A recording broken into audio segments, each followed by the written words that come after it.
Britain में एक 5 महीने की बच्ची ऐसी दुर्लभ बीमारी से जूझ रही है जो लाखों में से किसी एक को होती है। इस बीमारी की वजह से मासूम बच्ची पत्थर में बदलने लगी है। जन्म के समय ये बच्ची अन्य सामान्य बच्चों की तरह ही थी, लेकिन फिब्रोडाइस्प्लेसिया ओसिफिकेंस प्रोग्रेसिवा नाम की गंभीर बीमारी की चपेट में आने के बाद शरीर पथरीला होता जा रहा है। ग्रेट ब्रिटेन के हर्टफोर्डशायर में रहने वाले कपल एलेक्स और डेव की लाइफ में उस समय भूचाल आ गया जब उन्हें मालूम पड़ा कि उनकी 5 माह की मासूम ऐसी बीमारी से जूझ रही है जिसका इलाज नहीं है। 5 माह की बच्ची लेक्सी रॉबिन्स जेनेटिक हालत की वजह से पत्थर में बदलने लगी है। बच्ची की इस हालत की वजह से बच्ची के माता पिता चिंतित हैं। बच्ची के माता पिता एलेक्स और डेव ने दुनिया भर के पेरेंट्स को संभावित लक्षणों के बारे में चेतावनी दी है। उन्होंने बताया कि लेक्सी रॉबिन्स का जन्म 31 जनवरी को हुआ था। वो सामान्य बच्चों की तरह थी, लेकिन एक दिन उन्होंने पाया कि बच्ची के हाथ के अंगूठे में कोई हलचल नहीं हो रही है।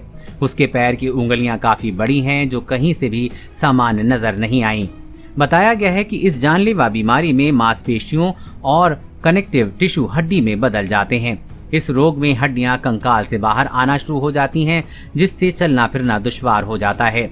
इस स्थिति की तुलना अक्सर शरीर को पत्थर में बदलने से की जाती है। इस घातक बीमारी से ग्रसित लोग 20 साल की उम्र तक बिस्तर पर पड़े रह सकते हैं और उनकी जिंदगी की संभावना करीब 40 साल तक की होती है। लेक्सी का अप्रैल में एक्सरे हुआ था। उसके पैर के अंगूठे में सूजन पाई गई और उसके हाथ और पैर की उंगलियां आपस में जुड़ी हुई थीं।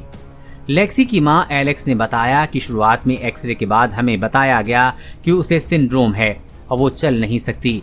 हमें विश्वास नहीं हो रहा था क्योंकि वो उस समय शारीरिक रूप से बहुत मजबूत थी। वो लात मार रही थी। हमें पूरा यकीन नहीं था, इसलिए मई में हमने थोड़ा रिसर्च कर इस बीमारी का पता लगाया और विशेषज्ञ के पास ले गए। एलेक्स ने कहा कि मई के अंत तक हमें जेनेटिक टेस्ट कराना पड़ा, फिर एक्सरे, लेकिन जेनेटिक टेस्ट के नतीजे आने में 6 हफ्ते लग गए।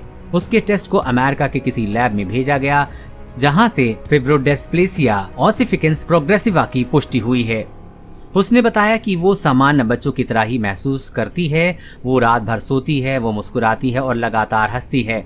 शायद ही कभी रोती हो। हम इसी तरह उसे रखना चाहते हैं, लेकिन उसकी गंभीर बीमारी की वजह से दिल बहुत बेचैन रहता है। देश और दुनिया की हर अपडेट पाने के लिए चैनल को सब्सक्राइब करें।